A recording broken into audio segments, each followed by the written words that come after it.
this site, and so I would learn some new programming trick. Oh, how can I make the advanced anime cooler with this new trick? It often didn't work out so well, but the community was pretty patient, so I benefited from that. So if I remember correctly, it started out as like an image base, really. Like, I think you got emailed the images at first? Oh man, that's right. So how did it transform from that to an actual site where the images were stored and they could actually view them at their own discretion? Yeah, I'll tell you. So I had to do all of the archiving. I had to go around and collect images that I thought were cool and put them into galleries, and like you had a 10 megabyte limit on GeoCities, and that was a pain. But really, I just got really tired of having to do this all manually. Mm-hmm. Right? You have to get an image, you have to upload it, you have to go in and you have to change your HTML and change your tables to link to the image and everything. And boy, that was a pain.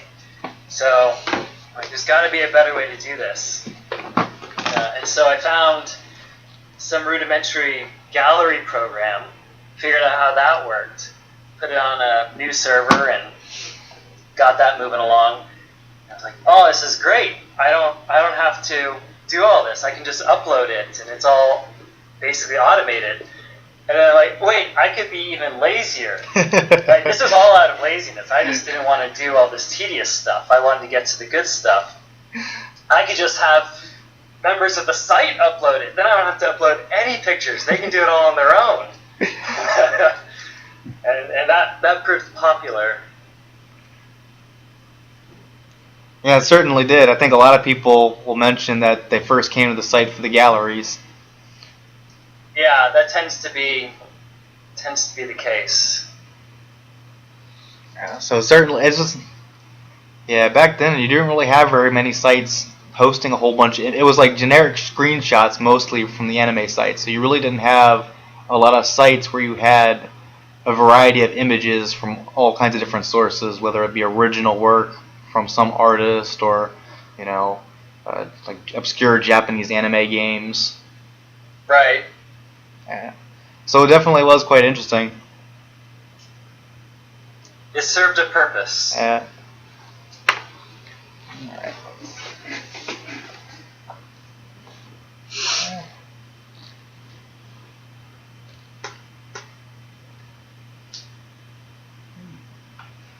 So what was it like being the admin of those early years? Like, what was it like being in control of a community? I didn't realize that I was like this admin of a community. I didn't understand the community aspect until after it had formed, and I realized that this was actually the more exciting part of the site. And so I tried to cater the site at that point to what the community wanted. That seemed like a better way to go. I also just stuck in features that I thought were cool too, but I tried to fulfill like what the community wanted, and it was really interesting to see it form. When I started the site, there was no like intention behind it, but then as community got involved and allowing members to make profiles and comment and forums, they kind of took the site and made it their own. And that was really amazing to watch. Mm-hmm. Alright, so with the community getting larger, of course, you couldn't moderate everything on your own. So what went into your thought process when recruiting the first sub-admin? So do you know who the first sub-admin was? It's either Mike or Moo. I'm not sure which one. It was Mike. Mike, okay. Way back in the day. So was Mike like a personal friend of yours? No. Mike happened to be an active member of the community back in its young days. And what happened is I was going on this family vacation, and I wasn't going to have internet access. This was back when you would go on a vacation and not have internet access. So I needed someone to kind of be a custodian to the community. And, well, Mike, you've been kind of stepping up here. Would you do me this favor for a month? And he said, yeah, I'll go ahead and do that, no problem. And that's how that got started. Yeah, there's other people who can help me out here who are really tied into the community and who really want to see it operate, make it function well. And it definitely took moderators to do that. Once I realized how important moderators were, I was very interested in finding more and finding good ones. That they were instrumental to creating a community, all of them. So was adding a sub-admin as easy as it is now, where all you have to do is click on their user and click on the drop-down and change their status from registered to moderator? It was actually pretty close, yeah. I had to make levels of the site, so go in and program, permission schemes, essentially. So a level 1 person can do this, and a level 2 person can do this. Once I had that and figured out some kind of permission scheme in the back end, it was just a matter of doing that. I made it easier over the years, for sure. Everything I programmed was basically for my convenience.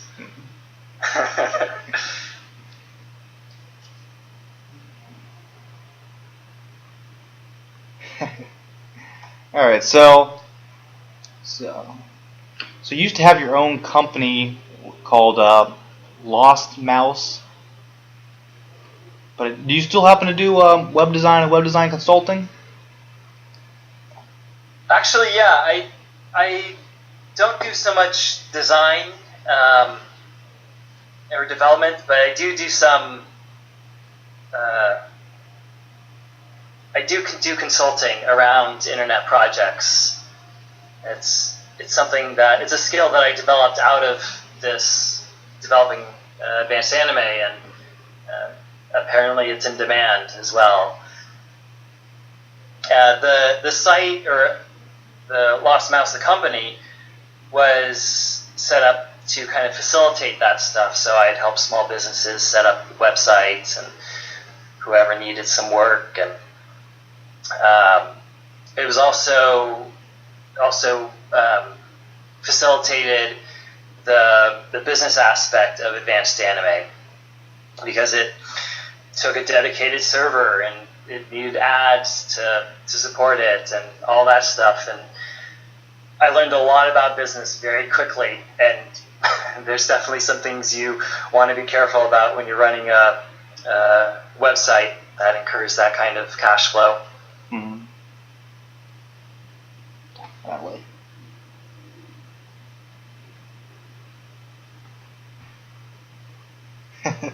Oh, Roku's girl, too shy to even search for a fare on the internet. That's kind of funny. What an innocent. Alright, so let's get into some sillier questions then. Alright, so I remember there was... Oh, I remember what it was. So, I think it was Fat, maybe? He created no, it wasn't Fat. Someone created a topic asking if you take donations.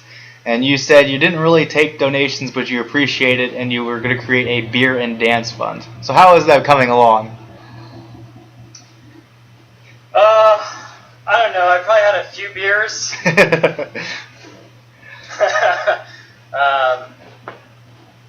I think the site was pretty sustaining at that point, and yeah, I think there was definitely some beers. Probably, I think that was probably back in 2003 or 4 or something, really long ago. Yeah. It was still when I could just advanced anime was still hobby level.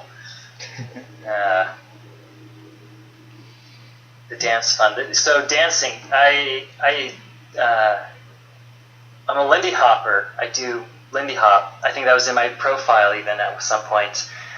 And one of the aspects of Lindy Hop is you go and you travel to other cities and you dance in other dance scenes.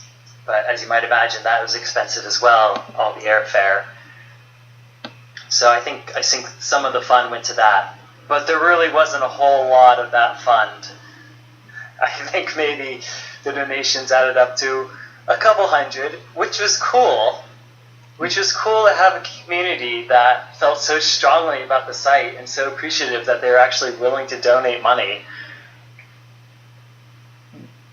Water wants to know what you thought of a fair. What I thought of it. It was useful and it had a purpose. As I was saying back in the day, I opened up the posting of images to basically anyone, and then later anyone who could have a valid email address.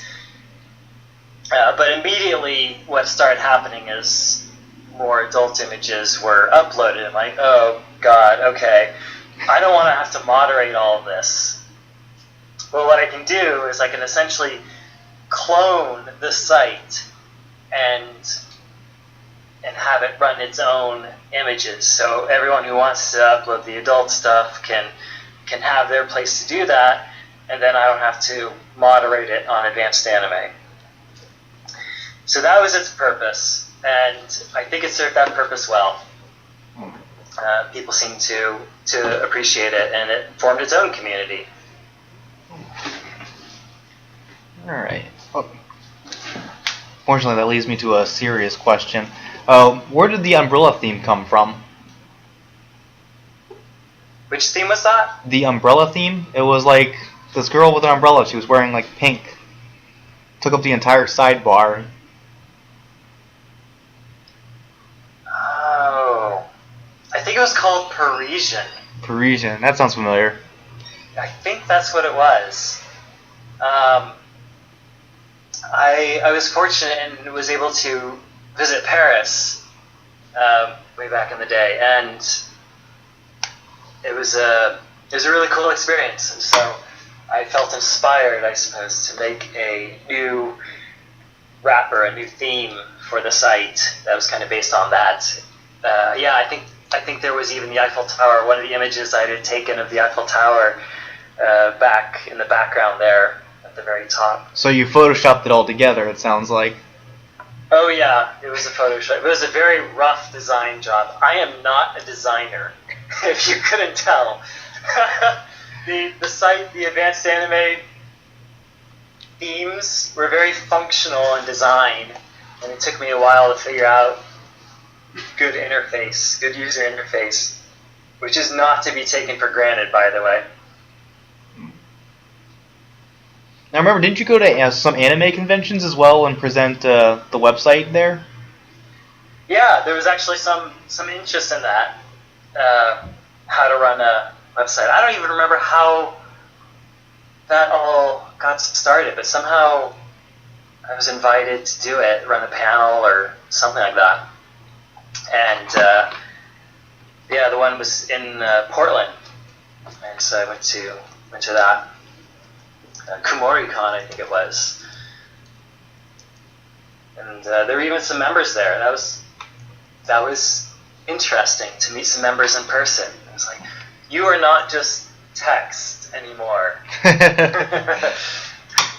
Your handle is on your costume, on your cosplay. So you had a lot of fun of those? Yeah, it was interesting. It was... You build up the skill set, and you don't realize that other people take an interest in this or want to also have that skill set. I didn't understand the skill set that I had developed, basically how to create an anime website, a website in general, how to make it sustainable, how to run a community.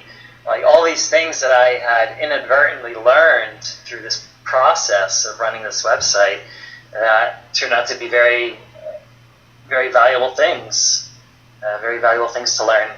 and to teach as well.